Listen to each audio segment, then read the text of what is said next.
There is a moment most people know well. You are lying in bed, and it is late. The room is quiet. Everything around you is still.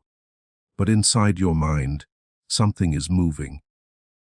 Something is turning over and over, replaying a conversation from earlier in the day, running through everything that could go wrong tomorrow, pulling up old memories that have no reason to surface right now, at this hour, in this stillness.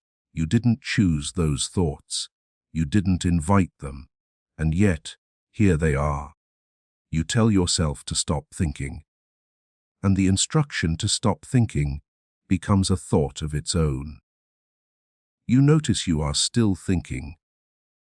You think about the fact that you are still thinking. And somewhere in the middle of all of that, you feel a quiet kind of exhaustion that isn't about the hour or the day you've had. It's something deeper. It's the tiredness of carrying a mind that never fully rests. This is a feeling most people live with, and very few people talk about honestly. Because from the outside, life can look manageable. You can hold a conversation, meet your responsibilities, smile when it is expected of you. But on the inside, there is often a current running beneath all of it.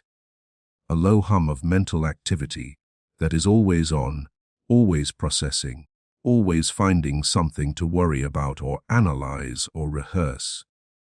And you don't always have a name for it. You just know it's there. Maybe for you it shows up in the morning, before the day has even begun. You open your eyes and the thoughts are already moving, already assessing, already measuring the weight of everything waiting for you. Before you have taken a single step, your mind has already begun building a version of the day. And often, that version is harder, heavier, and more uncertain than the day you will actually have. Maybe it shows up in social situations. You say something, and then immediately your mind begins to review it. Did that come out wrong? Did they take it the wrong way? Should you have said it differently? The moment has passed. The conversation has moved on. But in your mind, the evaluation continues long after it's needed. Maybe it shows up as the voice that second guesses you. The one that questions your decisions after you've made them. That lists all the ways something might not work. That reminds you of every time you tried something, and it didn't go the way you hoped. And sometimes it shows up as fear, not always a clear or specific fear. Sometimes it's just a vague, shapeless unease that settles somewhere in your chest, without an obvious source. A sense that something is off. A restlessness you can't quite explain.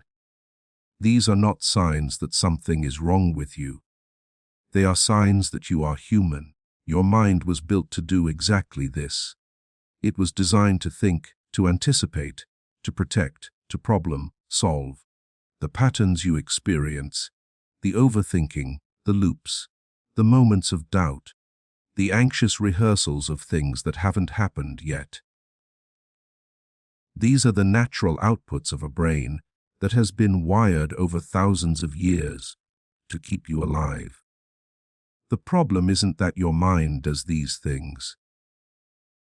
The problem is that most of us were never taught what to do when they happen.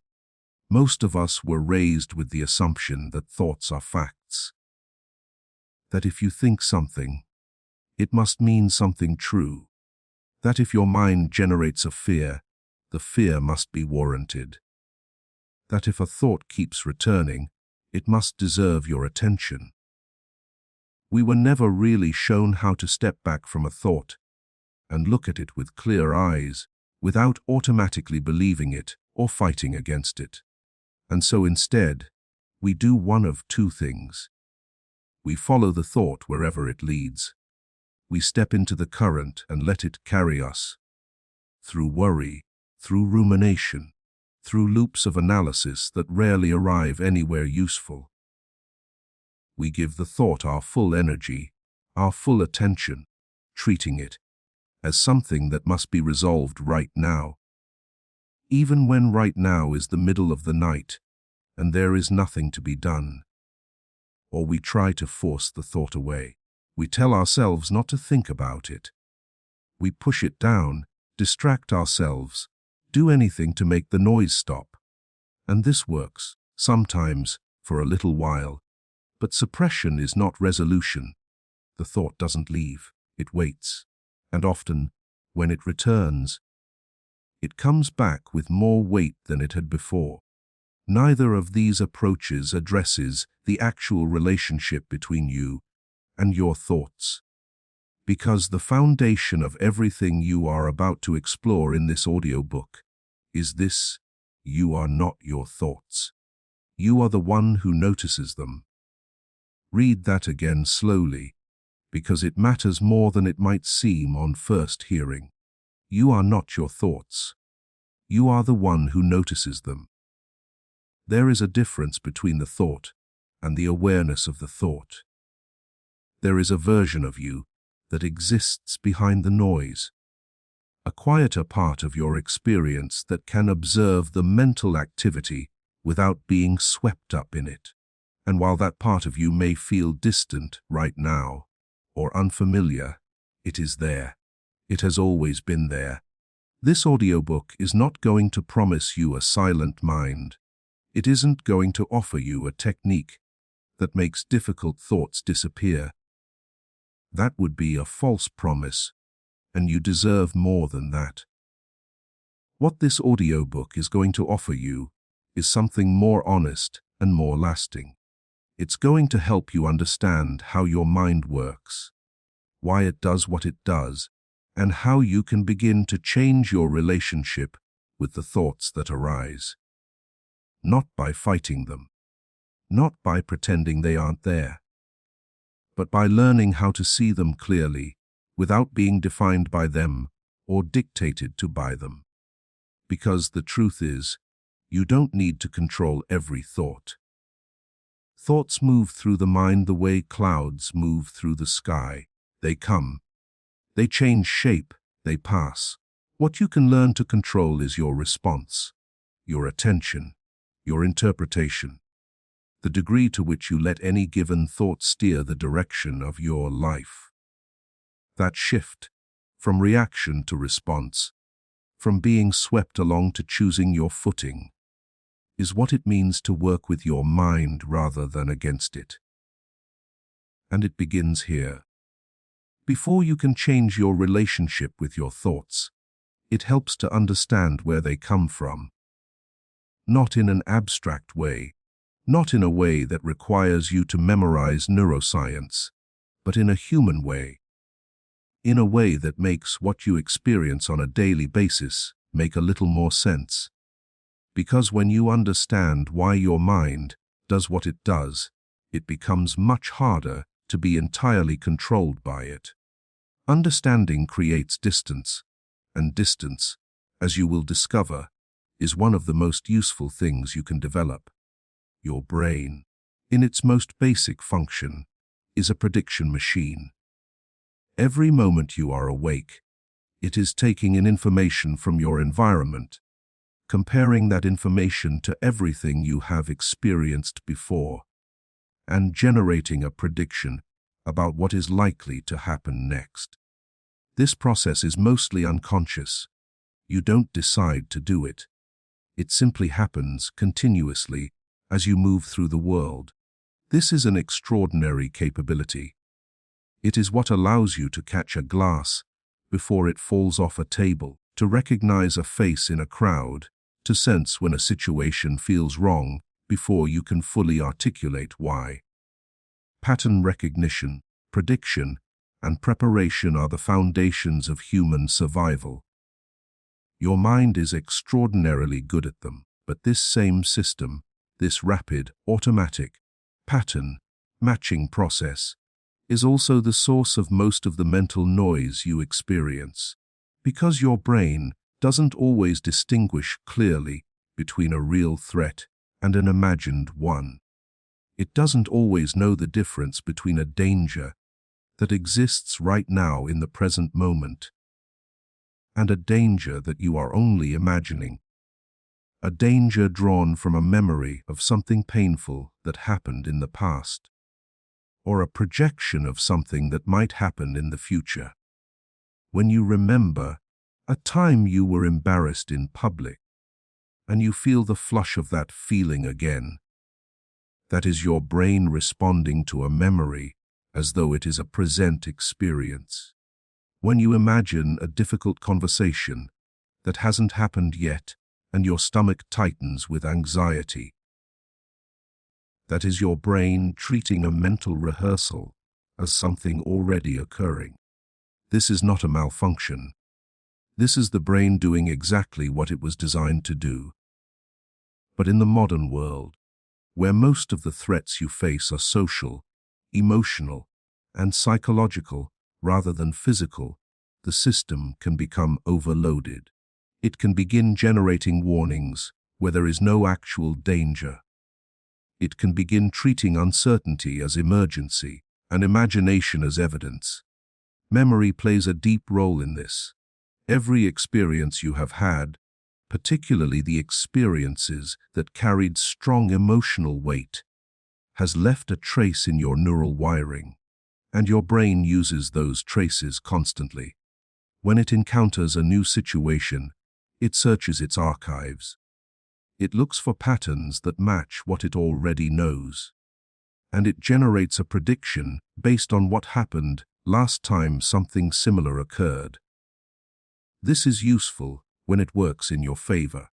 If you once touched a hot stove and felt pain, your brain stores that lesson and helps you avoid repeating it. But when the experiences your brain is drawing from were ones of rejection, failure, criticism, or loss, the predictions it generates in new situations can be far too cautious, far too alarmed. You might walk into a new job, and your brain begins generating thoughts of failure before you have done a single thing wrong, because it is drawing on memories of a time you failed or were criticized before. You might enter a new relationship, and your brain begins scanning for signs of abandonment because it is mapping the new person onto an experience of loss from years ago. You might attempt something creative, and your brain floods you with self-doubt because somewhere in its archive is a memory of being told your efforts weren't good enough. None of these thoughts are coming from nowhere. They are your mind's attempt to protect you using the only information it has: old information, past experience, patterns from a version of the world that may no longer exist in quite the same form. And this is where it becomes important to understand the role of fear. Fear is not the enemy. Fear is information. It exists to help you navigate danger, to alert you to risk, to prepare your body and mind for challenge. In acute situations, fear is one of the most useful systems you have. It sharpens your focus, quickens your responses, and directs your energy precisely where it is needed. But chronic fear, the low-grade, background variety that many people carry through their daily lives, works differently. It doesn't arise from a specific, present danger. It arises from uncertainty, from not knowing how something will turn out, from the gap between what you want and what you can guarantee. And the mind, in its discomfort with uncertainty, tends to fill that gap with the worst possible projection. This is sometimes called catastrophizing, but that word makes it sound like a flaw, like a failure of thinking. It isn't. It is the brain being extremely conservative. It is your protective system saying, if I prepare you for the worst outcome, you will survive whatever happens. It is trying to help you. The problem is that when you live inside that preparation constantly, when every unknown becomes a disaster in the mind, before it has had a chance to become anything else, the cost is enormous. You spend energy on outcomes that never arrive. You grieve situations that don't yet exist. You carry the weight of futures that are still entirely unwritten. And then there is the role of habit. Thinking is not just a response to the present moment. It is also a deeply habitual process. The thoughts you think most often begin to form well-worn pathways in the mind. Repeated patterns of thinking become automatic. They require less and less conscious effort to repeat. Because the mind is always looking for efficiency, it prefers the familiar route, even when the familiar route is one of anxiety or self-criticism or circular worry.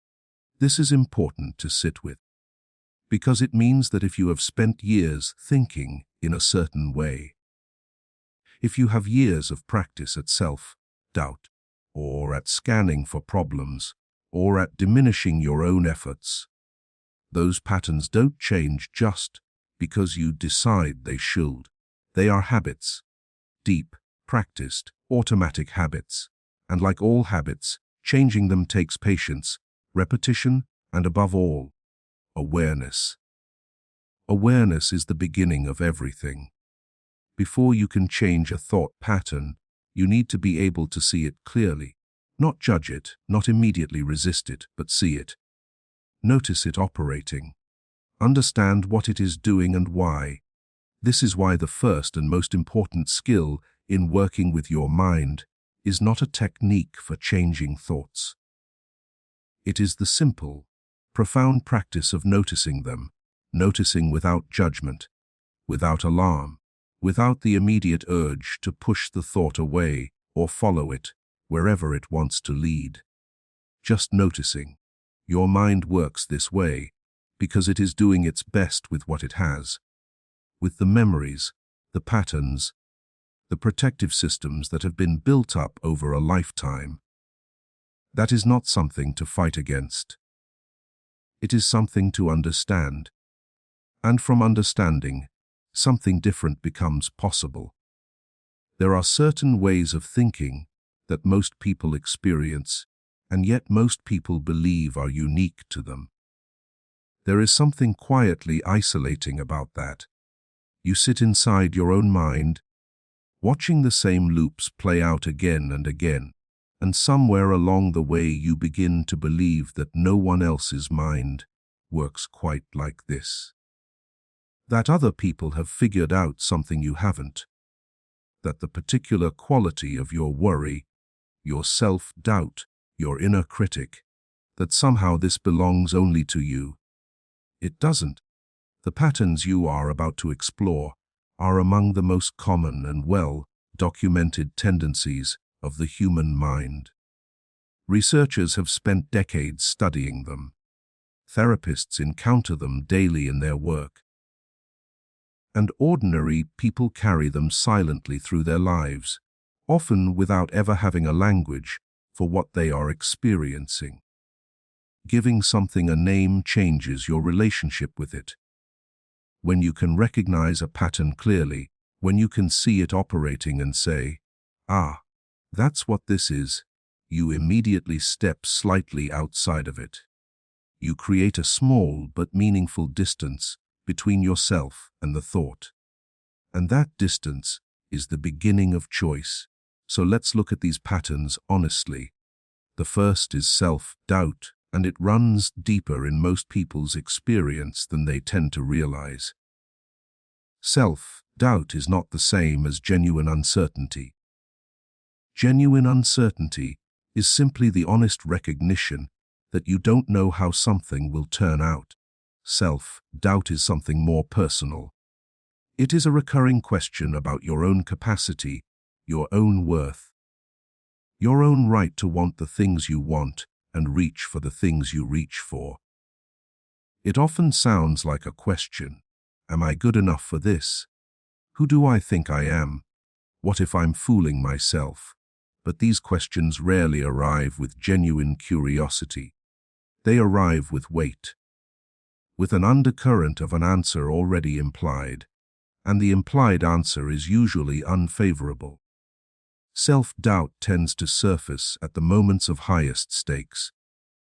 When you are about to attempt something that matters, when you are on the edge of a commitment, a conversation, a creative effort, a risk. The timing is not random. Your mind generates these doubts precisely because the stakes feel high, because the possibility of disappointment or exposure or failure is present. And your protective system responds by questioning whether you should proceed at all. It can look like perfectionism, the need to get everything exactly right before you can move forward. The impossibility of finishing anything, because finishing means showing it, and showing it means it can be judged. Perfectionism is often self-doubt wearing the costume of high standards. It can look like comparison, the habit of measuring your internal experience against other people's external presentation. You see someone else's visible confidence, visible success, visible ease, and your mind holds that image next to the private knowledge of your own doubts, your own struggles, your own unfinished edges. The comparison is always unfair, because you are comparing your inside to their outside. But the mind rarely notes the unfairness. It simply delivers the verdict. What it is important to understand about self-doubt is that its presence is not evidence. It feels like evidence. The thought "I'm not capable of this" arrives with a certain conviction, a certain authority, as though it knows something you don't. But that conviction is not the same as truth. It is the conviction of a well-practiced habit, of a pattern that has had many years to build its certainty. The thought is doing what it always does. It is not telling you about reality. It is telling you about itself. The second pattern is overthinking, and it is one of the most quietly exhausting experiences a person can carry. Overthinking is not the same as careful thought. Careful thought is purposeful. It moves somewhere. It evaluates information, arrives at conclusions, and eventually rests. Overthinking moves, but it doesn't arrive. It circles. It revisits the same material again and again. Each time feeling as though this time the circulation will somehow produce a resolution that it didn't produce the last time. It rarely does. Overthinking often announces itself as problem-solving. You tell yourself you are just thinking things through, working out all the angles, being thorough, and sometimes, for a while, there is genuine thinking happening. But at some point, thinking tips over into rumination, and the distinction matters. Rumination is when your thinking is no longer moving toward clarity. It is simply repeating. It is the mind chewing on the same material without digesting it, going over and over a conversation to determine whether it went badly, when the conversation happened days ago and cannot be changed, running through all possible futures of a situation that has no resolution yet, and finding that each imagined future simply spawns two more. Analyzing a decision you have already made to the point where the analysis creates more doubt than the original uncertainty ever did. Overthinking is often driven by the belief that if you think about something long enough and hard enough, you will eventually reach a point of certainty, a point where you know for sure, where the anxiety disappears because the outcome is finally clear. But certainty is rarely available in the way overthinking promises it will be. Most situations in life contain an irreducible amount of uncertainty. They cannot be thought into resolution. They can only be lived through, and the time spent in mental rehearsal and circular analysis is time that could have been spent in the actual experience, where real information is available. This is not to say thinking is bad or that reflection is useless. It isn't. Reflection is valuable. But there is a quality to genuine reflection that is different from rumination. Genuine reflection moves. It connects. It arrives somewhere, even if that somewhere is simply the acceptance of not knowing. Rumination spins, and you can often feel the difference if you pay attention. Genuine reflection feels like something loosening. Rumination feels like something tightening. The third pattern is fear-based thinking, and this one often runs so consistently beneath the surface that people stop recognizing it as a thought pattern at all. It begins to feel like simply the way things are. Fear-based thinking is the habit of interpreting uncertainty, ambiguity, and the unknown through the lens of the worst probable outcome. It is the background assumption that if something can go wrong, it likely will, that a silence from someone you care about means something has shifted, that success is fragile and likely temporary, that good things require bracing for because they will eventually be taken away. This pattern doesn't always announce itself with dramatic catastrophic thinking. It can be subtle. It can show up as a quiet reluctance to invest fully in anything, because investment means the possibility of loss, a habit of preemptive disappointment, lowering expectations so that if things go badly, the fall isn't as far, a tendency to find the problem in situations that are otherwise going well, because the mind is uncomfortable with ease and begins scanning for the catch. Fear-based thinking draws heavily on memory.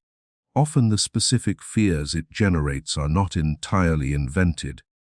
They are extrapolations from real experiences. A real rejection becomes evidence that rejection is always coming. A real failure becomes evidence that failure is inevitable. The mind is connecting present circumstances to past pain and building a worldview from those connections. The important thing to understand is that fear-based thinking is a form of loyalty to old information. It is the mind saying, "I learned from what happened before, and I am trying to protect you from it happening again." That protection impulse is not wrong. But when the old information becomes a filter through which all new experience is interpreted, it stops being protection and starts being distortion. You stop seeing situations as they are. You start seeing them through the accumulated weight of every difficult thing that has come before. The fourth pattern is all or nothing thinking, and it is one of the most quietly limiting ways the mind can operate. All or nothing thinking is exactly what it sounds like. It is the tendency to see situations in absolutes. Things are either going well or they are failing. You are either capable or you are not. People are either trustworthy or they are not. A day that went well or it was a bad day. There is little room for the middle ground. Little room for complexity, for partial success, for the mixed reality of most human experience. This pattern shows up powerfully in self-evaluation. You attempt something, and it doesn't go perfectly, and the mind concludes that it failed. You have a difficult week, and the mind interprets this as evidence that things are not working. You make progress, but not as much as you hoped, and the mind dismisses the progress entirely because it didn't match the standard of complete success. Or, nothing thinking makes the path forward feel exhausting, because any outcome short of the absolute best is categorized alongside the absolute worst. You are either succeeding or you are failing, and there is nowhere to rest in between. In reality, almost everything exists in between. Progress is rarely linear. Growth is rarely dramatic. Most of the meaningful movement in a person's life happens in increments that the all or nothing mind fails to register or value. The fifth pattern is the inner critic, and it deserves more attention than it usually gets. Most people have a voice in their mind that is not entirely kind to them. A voice that comments on their efforts with a sharpness it would never use towards someone they loved. A voice that points out mistakes with more force than it acknowledges strengths. That returns to failures more readily than it rests in accomplishments. That measures them against standards that constantly shift upward to remain just out of reach. The inner critic often sounds authoritative. It sounds like it knows you well. It speaks with the confident tone of someone who has evidence, who has observed you closely, and is simply reporting what they have found. But the inner critic is not an accurate reporter. It is a voice that developed, largely in early life, as a kind of pre-emptive self-evaluation. If I criticize myself before others criticize me, I reduce the sting of external judgment. If I hold myself to a high standard, maybe I'll avoid the shame of failing publicly. The inner critic, in this way, is another protection mechanism, another expression of the mind trying to keep you safe. The problem is that chronic self-criticism does not produce the safety it promises. It produces a constant undercurrent of inadequacy that erodes confidence, creativity, and the willingness to try. And perhaps the most important thing to understand about the inner critic is this: it is a voice, but it is not your voice. It is a learned pattern. It is a collection of old messages, from culture, from experience, from the people and environments that shaped you, that have been internalized, and now speak as though they are you. They are not you. They are thoughts, and like all thoughts, they can be observed rather than obeyed. These patterns, self-doubt, overthinking, fear-based thinking, all or nothing thinking, and the inner critic are not flaws. They are not signs of weakness or instability. They are the natural outputs of a mind that has been doing its best for a long time with imperfect information and a genuine desire to protect you. Understanding them doesn't make them disappear, but it changes your relationship with them. It gives you a way of recognizing them when they arrive, of naming them without being swallowed by them, of responding to them with something other than either full belief or desperate resistance. And that, as you will discover, is where the real shift begins. There is a moment that most people never notice. It is brief. Sometimes it is so brief that it barely seems to exist at all. But it is there, in every experience, in every moment of daily life. It is the space between what happens, including what your mind does, the thought it generates, the feeling it stirs, and what you do in response. In that space, something is possible that isn't possible anywhere else. Choice, real choice. Not the theoretical kind that people speak about in abstractions, but the actual lived experience of pausing, noticing what is happening inside you, and choosing how to proceed rather than simply reacting to whatever arises. Most people spend most of their lives without ever noticing this space exists. And the reason is simple: the space is very small, and without practice, it closes instantly. A thought arises, and before the thought has even finished forming, you are already responding to it, already speaking, or withdrawing, or making a decision, or beginning to feel something that builds on itself into an entire emotional experience. This is what a reaction looks like. Something happens. The mind interprets it. An emotion or impulse arises. You act from that impulse automatically, without pause. Reactions are not inherently bad. In many situations, they are exactly what is needed.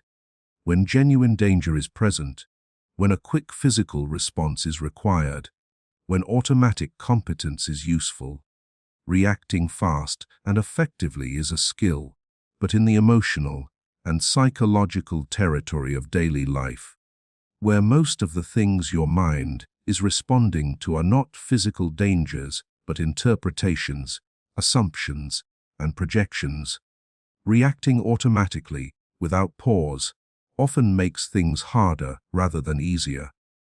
Think about a common example. You send a message to someone and they don't reply. Your mind generates a thought they're ignoring me. Or perhaps, I said something wrong. Or, this relationship is more important to me than I am to them. That thought arrives with a feeling attached to it. Something that might be hurt, or rejection, or anxiety, or a quiet but pointed irritation. If you have never learned to notice the space between thought and action, the feeling moves directly into behavior. You might send a follow-up message that carries the charge of that feeling. You might withdraw, becoming cooler in subsequent interactions. You might begin building a narrative around the silence. A narrative that grows with each passing hour without response. By the time the person does reply, because they were busy or asleep, or simply in the middle of their own life, you have already traveled a considerable emotional distance, and the original thought, "They're ignoring me," was, in all likelihood, entirely constructed by your mind from a piece of neutral information, a silence. This is what happens when the space between thought and action closes too quickly. Now, nothing in that example requires you to suppress the thought or pretend the feeling didn't arise. The goal isn't to become emotionally hollow or to override your instincts entirely. The goal is simply to notice what happened, to catch the moment when your mind took a neutral piece of information and turned it into a story, and to pause before acting from the story as though it were fact. That pause, that small act of noticing, that is where your agency lives. The philosopher and Holocaust survivor Viktor Frankl wrote about this, about the space between stimulus and response, and the freedom that lives in that space. His words have stayed with many people because they describe something that is universally true in human experience, even when the circumstances are vastly different from his own. You always have some degree of choice in how you respond to what arises. Not always in what arises. Thoughts and feelings come on their own, often without invitation, but in what you do with them, in where you direct your attention, in how much authority you grant any particular thought. There is always some measure of choice available, but you can only access that choice if you can access the space. And accessing the space requires a skill that most people have never been taught. It requires the ability to recognize when you are having a thought, rather than simply living inside it.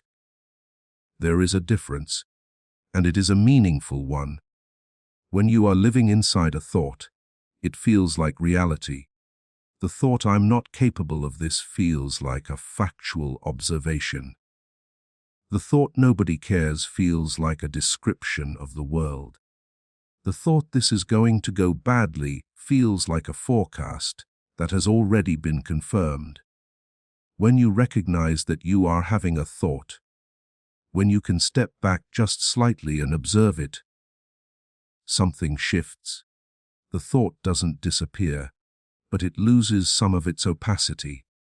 It stops looking like a window through which you are seeing reality and starts looking more like a painting hung on the wall. Something created, something that can be examined, something that doesn't need to be acted upon immediately. This shift is subtle. It doesn't always happen dramatically. Sometimes it is simply a small interior movement, a tiny moment of, "Wait, where is this actually coming from?"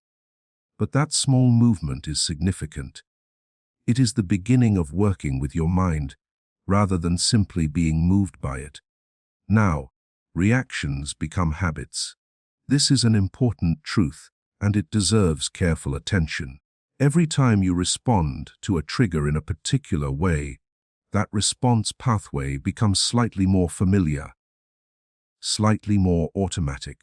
Every time a specific type of thought arises, and you respond to it by spiraling into anxiety, or by withdrawing, or by becoming defensive, or by self-criticizing, the path between that thought and that response becomes better worn, more traveled, easier for the mind to follow next time.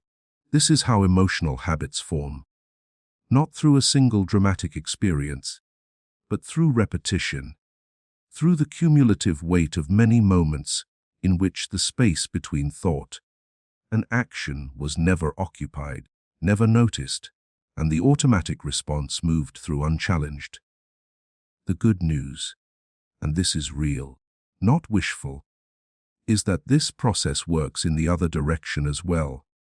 Every time you choose to pause, every time you notice the space and do something different in it, not necessarily something dramatic or perfect, but simply something more intentional than the automatic reaction, that pathway also becomes more familiar, more practiced, more available to you the next time. This is the foundation of building a different relationship with your mind, not through willpower, not through the brute force of deciding to think differently, but through the gradual, consistent practice of noticing the space and making use of it. You won't always catch it. There will be many moments when the automatic reaction moves through before you have a chance to pause. This is normal. This is expected. You are not working toward perfection here. You are building awareness over time, and awareness grows gradually, not all at once. What matters is that you begin to notice the space, even if you notice it only in retrospect at first. Even if you find yourself an hour after a reaction thinking, there it was, that was the moment when a choice was available. That recognition, even delayed, builds something, because the mind learns from recognition even after the fact. When you reflect on a moment and clearly see the thought that arose, the feeling it generated, and the automatic behavior it produced, you are building the capacity to see it sooner next time. Each reflection is practice. Each moment of clarity, however belated, is a contribution to a growing ability to catch the moment as it happens rather than in its wake. The space between thought and action is not large, but it is yours, and the more you practice noticing it, the more accessible it becomes. And in that space, something quite remarkable begins to grow. The realization that you are not the automatic machinery of your own responses. That there is a part of you, quiet, steady, always present, that can observe, evaluate, and choose. That even in the most charged moments, even when your thoughts are loud and your feelings are strong, there is a version of you that doesn't have to be swept along. That version of you is not separate from you.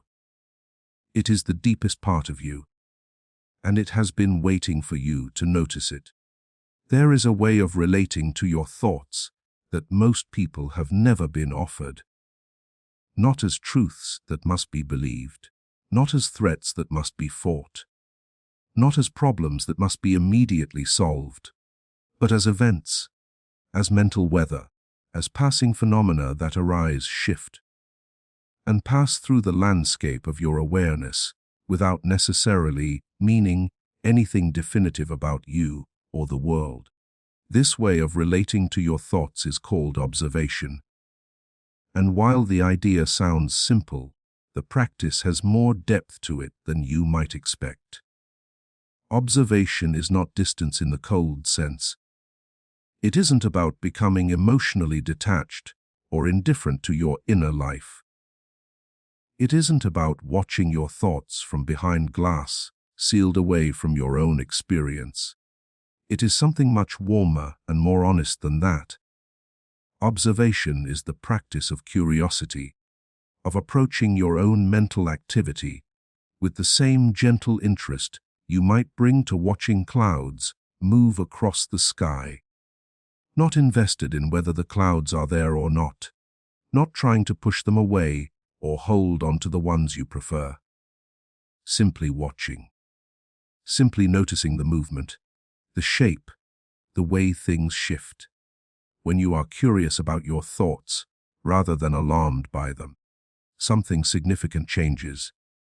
The thought no longer has the same authority over you. You are no longer its subject. You become, instead, its witness. And the witness, you will find, experiences things quite differently than the subject does. Here is a way to understand this. Imagine two people watching the same storm from two different positions. The first person is standing outside in it. The rain is hitting their face, the wind is pulling at them, and from inside the storm, all they can sense is its force. The second person is standing at a window, looking out at the same storm from inside a warm room. They can see the rain, they can hear the wind, they can observe the intensity of it. But they are not inside it. They have context. They have perspective. They can appreciate both the power of the storm and the fact that it will pass. Observing your thoughts is like moving from the first position to the second. The thoughts are still real. The feelings they generate are still present. Nothing is being erased or denied, but you have a different relationship with them. You are observing them rather than being fully immersed in them. The question is how. It begins with recognition, with the simple, repeated practice of noticing, in real time, that a thought is occurring. Not rushing to evaluate the content of the thought, not immediately deciding whether it is true or false, justified or unjustified.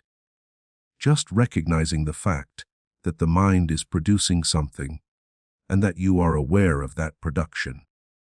This sounds obvious. Of course you know when you're thinking.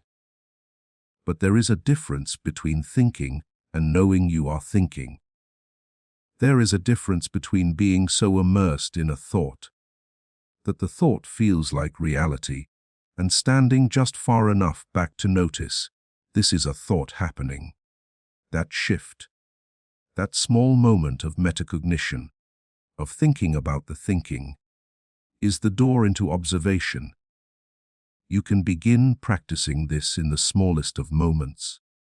You notice a thought arise, something as minor as an impatient judgment about the traffic you're sitting in, or a flash of worry about a task you haven't completed, and instead of either following it or pushing it away, you simply acknowledge it.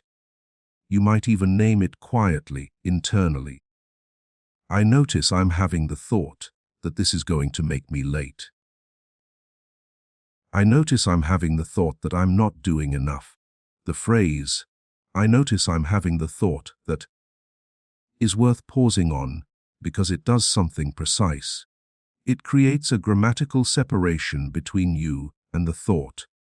It places you as the observer and the thought as the object being observed. You are not saying I am late and it's terrible. You are saying I am noticing a thought about being late. These two framings feel different, and over time, the difference in how they feel becomes the difference in how much power the thought has over your emotional state. This is not about talking yourself out of difficult feelings. Emotions are real, and they deserve attention.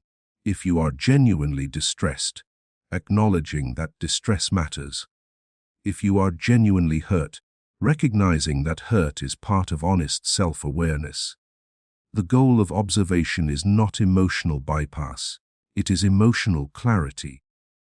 The ability to feel what you feel, while also being able to see the thinking that is contributing to that feeling. Because thoughts and emotions are deeply interconnected, most emotional distress involves not just the feeling itself, but the thought loop that surrounds it. The interpretations, the predictions, the self-evaluations, the narratives.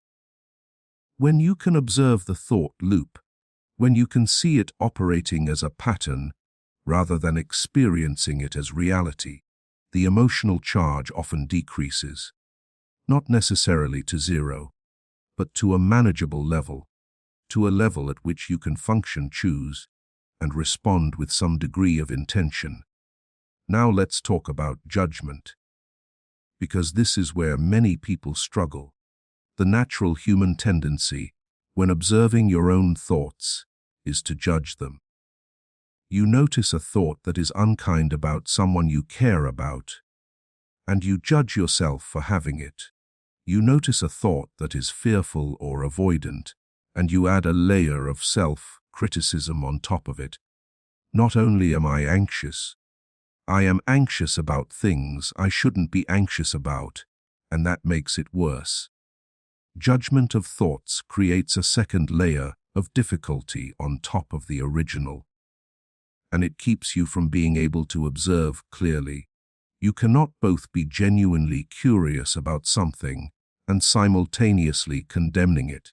These two orientations can't occupy the same space at the same time. Observation, real observation, requires a commitment to non-judgment that takes practice to maintain. It means bringing to your own thoughts the same patience and acceptance you might offer to a child who is upset about something that, from the outside, looks small. You don't dismiss the child's experience. You don't tell them they shouldn't feel what they feel. You simply sit with it, recognize it, allow it to be what it is. And in being allowed to be what it is, it often begins to settle on its own. Your thoughts work similarly. When you approach them with curiosity rather than alarm, with acceptance rather than resistance, with the steady presence of the observer, rather than the reactive energy of someone being controlled, they begin to lose some of their grip. They settle. They move through more easily. This doesn't mean accepting all thoughts as true, or allowing all of them to drive your behavior. Observation is not the same as compliance. You can notice a thought, understand it, allow it to exist, and still choose not to act on it. In fact, observation is precisely what gives you that choice. It is much easier to decline to act on a thought when you are watching it from the outside than when you are fully inside it. As you practice observation, you will begin to notice patterns you hadn't seen clearly before. You'll start to recognize your mind's particular tendencies. The type of situation that reliably generates anxiety, the specific triggers that consistently produce the inner critic, the predictable moments when self-doubt arrives. These patterns will become more visible, more familiar, and familiarity, in this context, is power. Not the power to eliminate the patterns, the power to recognize them quickly and work with them skillfully. The power to notice the familiar shape of a worry spiral beginning to form and to catch it earlier than you used to. To see the first move of the inner critic before the whole monologue has built up steam. To recognize the moment when you are starting to take a neutral situation and color it with fear. There is something profound that happens when you begin to witness your own mind with genuine curiosity, something that goes beyond the practical benefits of managing your thoughts more skillfully. Something quieter and more personal. You begin to feel less alone in your own experience, because so much of the suffering that thoughts create comes from the intimacy of it, from the fact that the thoughts are happening inside you. in the most private space of your existence, with no clear exit and no obvious audience. They feel enormous partly because they feel enclosed. When you begin to observe them, to bring a kind of gentle, compassionate attention to them, that enclosed quality loosens. You are no longer just inside the experience. You are also watching it, understanding it, accompanying yourself through it. That is no small thing. It is, in many ways, the most important shift this entire audiobook is pointing toward. Not a technique, not a strategy, a way of being with yourself that is different. A quality of presence, of witness, of patient, non-judgmental attention that transforms your relationship with your own mind from one of struggle to one of understanding. And from understanding, so much becomes possible. There is a difference between a busy mind and a noisy mind. A busy mind is one that is actively engaged, working on something real, processing genuine information, solving an actual problem. A busy mind can feel full, even intense, but there is direction to it. Purpose. Something is being accomplished. A noisy mind is different. It is busy without direction, active without purpose. It generates volume without producing clarity. And living with a consistently noisy mind is genuinely exhausting in a way that is hard to describe to someone who hasn't experienced it. Not because it is dramatic, but because it is relentless. Most people's default setting is some degree of mental noise. The background chatter of unfinished thoughts, recycled worries, random associations, social comparisons, internal commentary on everything that is happening, and everything that might happen, and everything that has already happened and didn't go quite right. This noise isn't harmful in the way that acute mental distress is harmful. It doesn't require crisis-level intervention, but it is costly. It consumes attention that could be more usefully directed. It creates a background strain that accumulates over time, and it keeps you at a certain distance from the actual experience of your life, because your attention is always slightly pulled backward or forward, rather than being fully present in the moment you are actually in. Learning to quiet the noise is not about achieving a permanently silent mind. That is not a realistic goal, and it is not actually what you are looking for. It is about reducing the volume when it isn't serving you, about being able to choose, at least sometimes, to bring your attention to rest, to allow the mind to settle the way water settles after it has been disturbed, not because you forced it still, but because you stopped adding disturbance. One of the most direct routes to quieting mental noise is something almost embarrassingly simple: presence. Being fully in the moment you are actually in. Not in the mental simulation of a future moment, not in the replay of a past one, but here, in this room, with this breath, with these specific sensations, this specific quality of light, this specific experience of being alive in this body at this exact moment. This sounds straightforward until you try it. And when you try it, you quickly discover just how rarely it actually happens. How quickly the mind moves away from the present. How strong the pull toward past and future is. How much of your life, experientially speaking, is spent somewhere other than where you are. This is not a moral failing. It is simply the default of a mind that has not been practiced in presence. Minds wander. That is what minds do. The skill is not in preventing the wandering. It is in noticing when it happens and gently returning. There is a quality to that return that matters.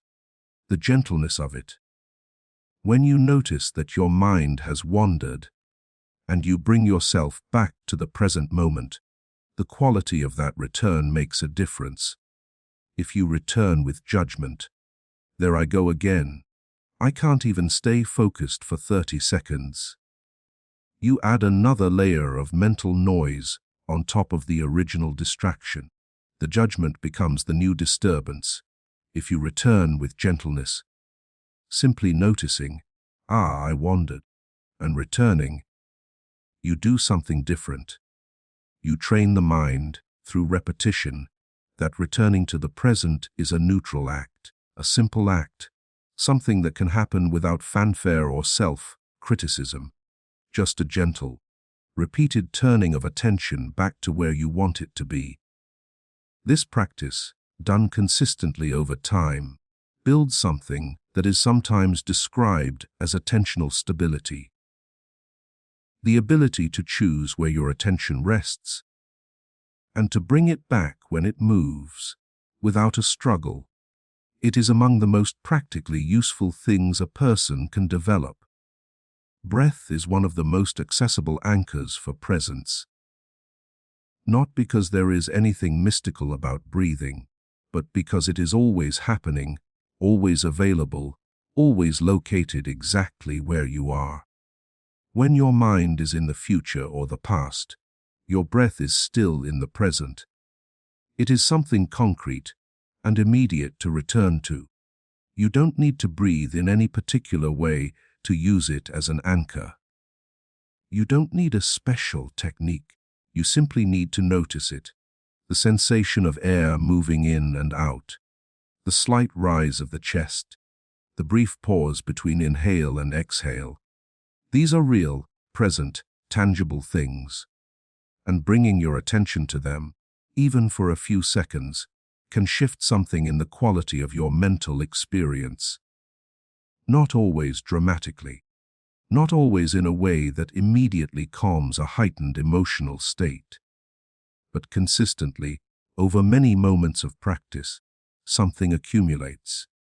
A growing familiarity with the present moment, a sense that the present is actually safer and more spacious than the mind's constant projections into past and future might suggest. Slowing down is another way of approaching the same quality. Most people operate at a pace that doesn't leave room for awareness. Life moves quickly, demands arrive constantly, and the pressure to keep moving, to stay productive, to respond immediately, can create an internal rushing quality that generates its own kind of noise. Everything feels urgent. Everything feels like it requires a response right now. And the mental noise amplifies in that rushing quality. When you slow down, even slightly, even for a few intentional moments during the day, something begins to settle. Not because the external demands have changed, but because you have shifted your pace of engagement. You have created just enough space for the automatic mental activity to quiet slightly, and for something quieter underneath to become audible.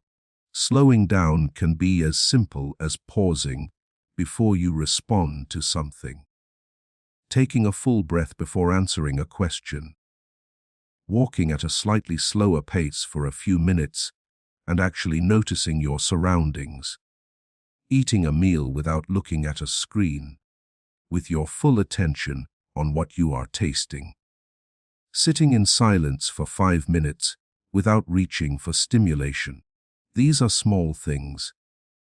They don't solve larger problems, but they create interruptions in the default rushing pace, and those interruptions are where the mind gets small opportunities to settle. Another source of mental noise that often goes unexamined is the volume and nature of what you consume. Your mind is shaped by what it takes in. The content you read, watch, listen to, and scroll through doesn't just pass through you and leave no trace.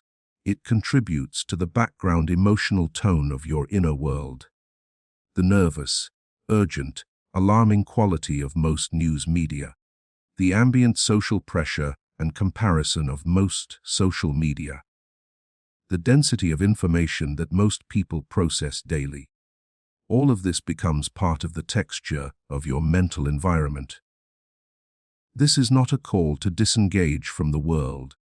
It is simply a suggestion to pay attention to how the things you consume affect the quality of your mental experience, to notice whether certain inputs reliably increase your inner noise level, and to be intentional about what you allow to occupy your attention, because your attention is one of the most precious things you have.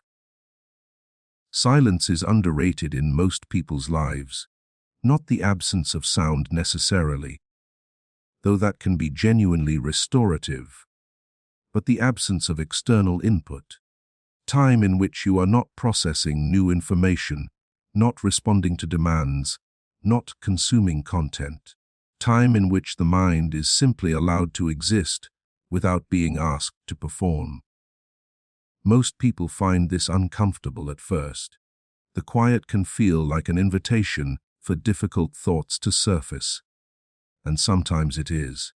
When you slow down the pace of external stimulation, what was being drowned out by the noise can become more audible.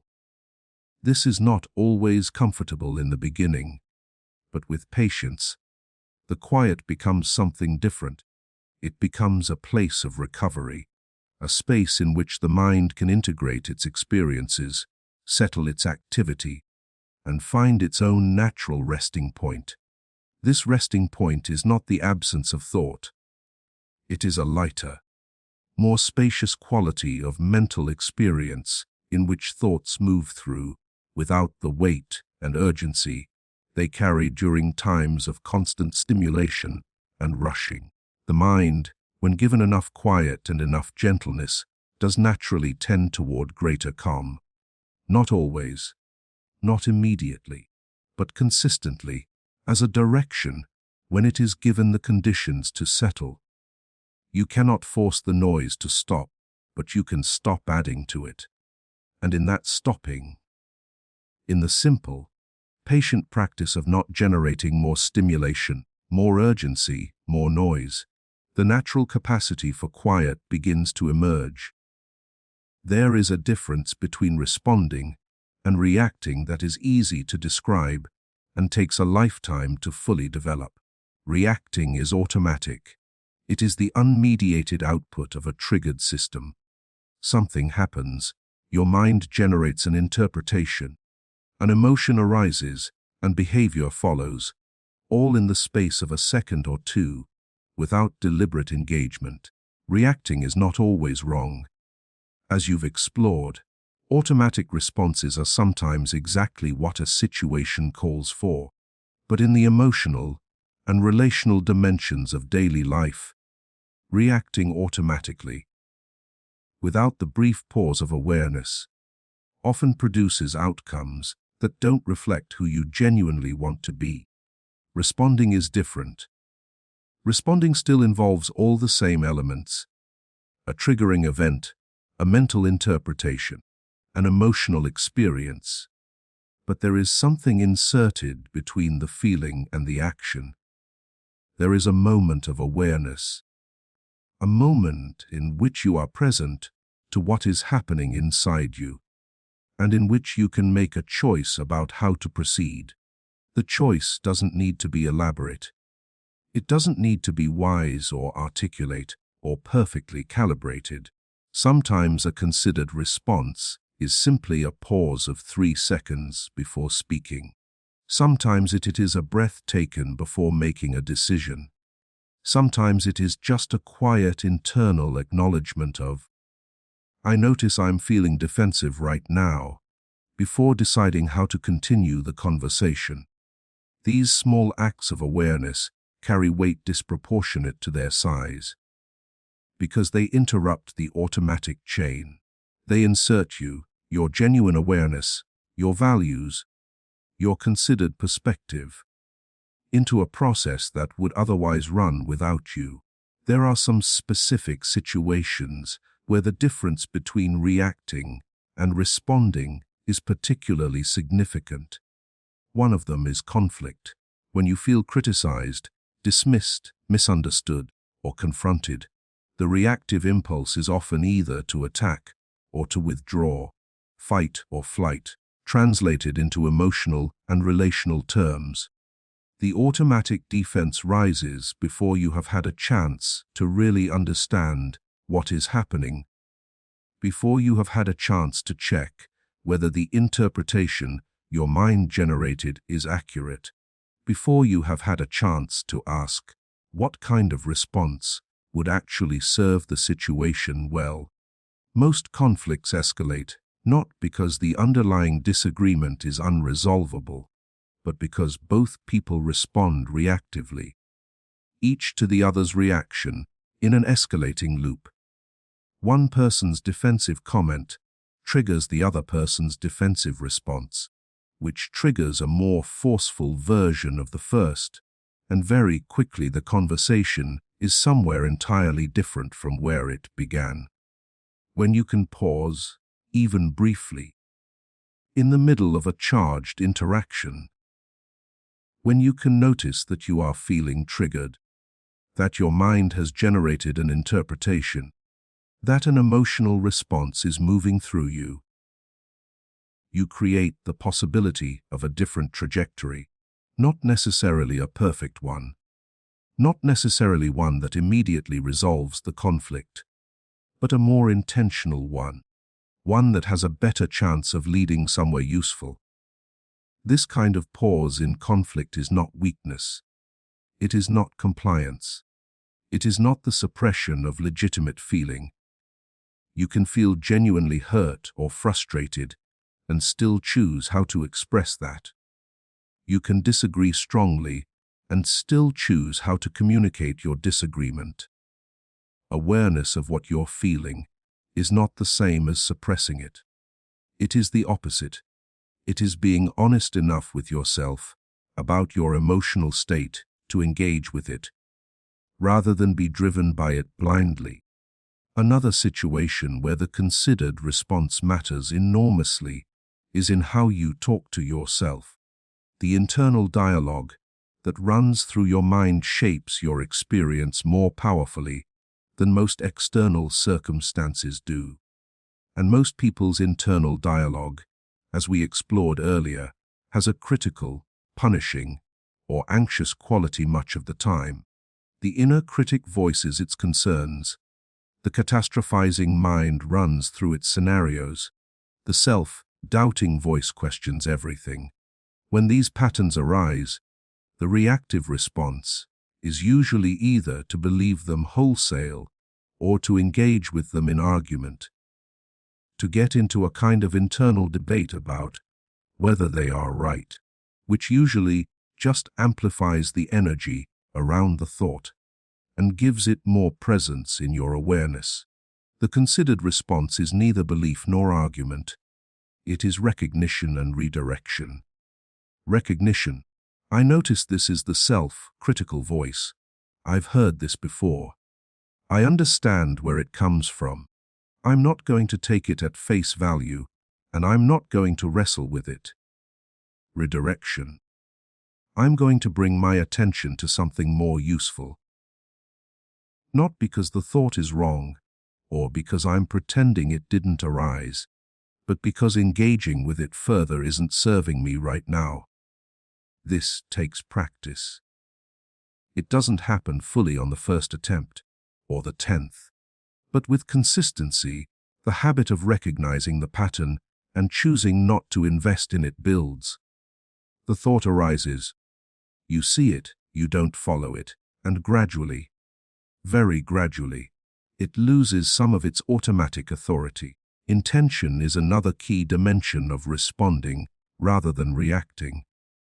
When you act from intention, you are acting from a considered sense of what you value, what kind of person you want to be, and what outcome you are genuinely trying to create. Intention doesn't eliminate difficulty or guarantee success, but it aligns your actions with your actual values, rather than with the automatic reactions of a triggered system. Ask yourself, in moments of choice, what am I actually trying to do here? Not what am I reacting to? Not what does my emotional state want to express right now? But what am I genuinely trying to create in this situation? What matters to me here? These questions require a pause to ask. They require that moment of awareness in the space between thought and action. But when you can access them, they provide a kind of compass, a way of moving through difficulty with some sense of where you actually want to end up, rather than being entirely steered by the momentum of whatever your mind generated in the first moment. Responding rather than reacting doesn't mean being slow or passive or perpetually calculating. It means being present enough to bring yourself, your actual self, with your actual values and actual intentions, into your own behavior. It means being the author of your actions, rather than the subject of your automatic responses. And the cumulative effect of living this way, even imperfectly, even with many moments of reaction still mixed in, is significant. You begin to trust yourself more, because you have demonstrated to yourself, again and again, that you can pause, that you can feel something strongly, and not be entirely dictated by it, that you have some capacity to steer, even in difficult moments. That capacity, that demonstrated relationship with your own agency, becomes one of the most quietly stabilizing things in your life. Everything you have explored in this audiobook is moving toward the same place. Not a destination you arrive at and stay, not a final state of permanent calm and perfect mental clarity, but a direction, a consistent orientation toward greater awareness, greater intention, and a more honest and workable relationship with your own mind. What makes change in mental habits lasting is not intensity. It is not the dramatic breakthrough, the peak experience of clarity, the one conversation or insight that transforms everything. These moments matter, and they can initiate real shifts. But what makes those shifts last is something quieter, something less dramatic, something that shows up not in the moments of peak clarity, but in the unremarkable moments of daily life. It is consistency, not heroic consistency, not the consistency of someone who never slips, never reacts automatically, never loses their footing in a difficult moment. That version of consistency doesn't exist for human beings, and chasing it is its own form of self-defeating thinking. But the consistency of returning, of noticing when you've drifted and coming back, of treating the practice of awareness not as something you do when you feel like it, or when things are hard enough to demand it, but as something that is simply part of how you move through your days. Think of it as something you maintain rather than something you achieve. A garden that requires tending, not a trophy you win and then store on a shelf. The tending is the practice, and the practice, done with patience and without demand for immediate results, is what grows something lasting. One of the most important shifts in building long-term mental resilience is the shift from measuring outcomes to measuring orientation. Most people assess how they are doing by looking at results. Did I control my reaction today? Did I manage to stay calm in that difficult conversation? Did the self-critical voice stay quiet this week? These are the wrong measurements because they are too narrow and too outcome-focused to capture what is actually happening in the process of developing genuine awareness. The better question is, am I oriented toward awareness? Am I practicing noticing? Am I, when I drift, returning? Am I treating my inner life with a little more curiosity and a little less judgment than I did before? These questions measure orientation. They measure the direction you are moving, not the perfection of each individual step. And the direction matters far more than any single outcome. Progress in building mental control is often invisible from the inside, especially in the early stages.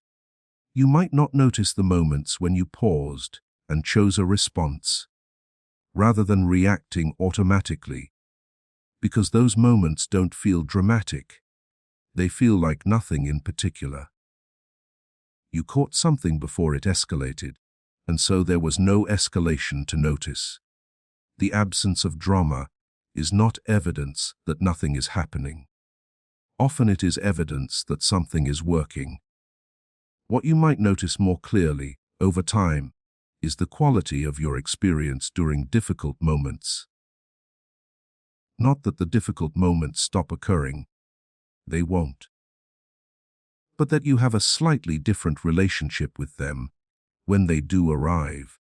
A slightly greater capacity to observe what is happening without being entirely swept along by it. A slightly shorter recovery time after being knocked off balance. A slightly greater access to that quiet, steady part of yourself that was always there, but wasn't always reachable. These are subtle changes, but they accumulate. There will also be setbacks. Periods when things feel harder again, when old patterns reassert themselves with surprising force, when the awareness that felt accessible disappears, and you find yourself reacting automatically in the exact ways you had hoped to have moved beyond. These moments are not failures. They are information. They often indicate that you are under pressure, that some combination of stress, depletion, uncertainty, or emotional weight has reduced your capacity for the kind of reflective awareness that is easier to access during lighter periods. This is completely normal. Your capacity for awareness is not a fixed resource. It is affected by sleep, by stress, by the demands on your system. When setbacks occur, the most useful response is the same one you have been practicing all along. Not judgment, not despair, just noticing, just the gentle, honest acknowledgement that things have been hard, that you've been reactive in ways that don't reflect your best self, and the quiet decision to return to the practice without self-punishment. The return itself, after a setback, is one of the most meaningful things you can do, because it reinforces, against the persuasive voice of discouragement, that the practice is not about being perfect, that it is not contingent on a continuous record of successful days, that it is available to you again, right now, regardless of what happened before.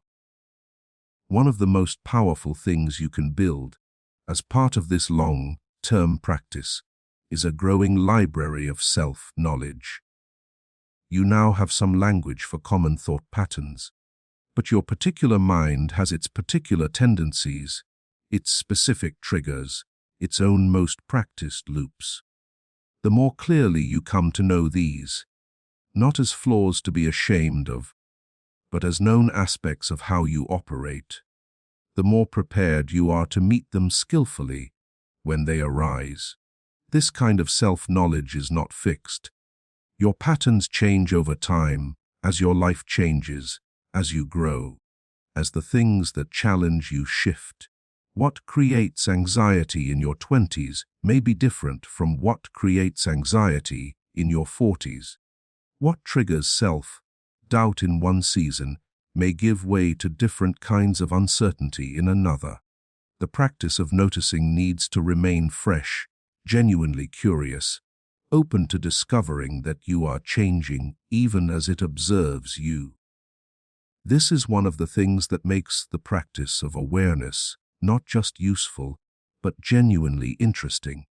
You are not studying a static object.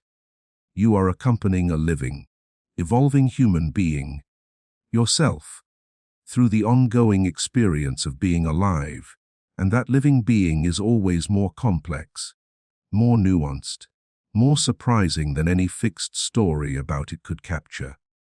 Be patient with yourself in this. Building a different relationship with your mind is not a project that completes. It is a way of living. And like any way of living worth building, it takes time, commitment, the acceptance of imperfection, and a long-term view. The most important day in this practice is not the day you first feel the change clearly. It is the day after a difficult period when you return, the day after a setback when you choose, quietly and without drama, to begin again. That choice, made again and again over the course of a life, is what builds something real. Something that isn't fragile or dependent on everything going right.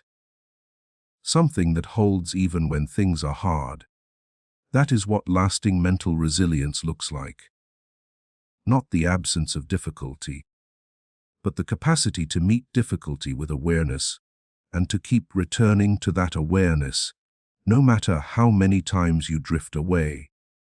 You began this journey in the middle of a familiar feeling. That feeling of being carried along by your own mind, of lying awake when you wanted to sleep, of watching thoughts arrive that you didn't choose, and not quite knowing what to do with them, of the quiet exhaustion of a mental world that sometimes seems to operate independently of your wishes and your will. You don't need to leave that feeling behind entirely. It will visit again. The mind will still be busy, still be searching, still be generating its questions and its worries and its well-worn loops. You are not on your way to becoming someone who no longer experiences any of that. But you are on your way to something different. Something that doesn't require the absence of difficult thoughts in order to feel stable.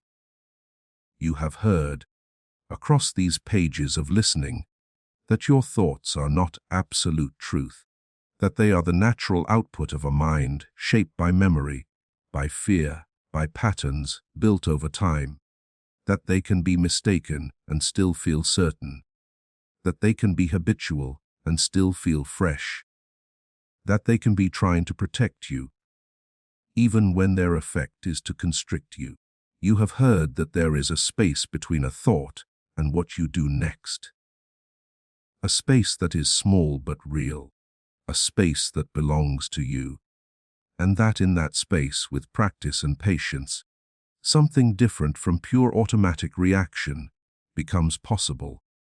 You have heard that observation, that quality of watching your own mind with gentleness and without judgment, is not passive. It is, in its quiet way, one of the most active and powerful things you can do. That seeing a thought clearly, without flinching and without complete belief, changes your relationship with it. That being a witness to your own mental activity is something entirely different from being controlled by it.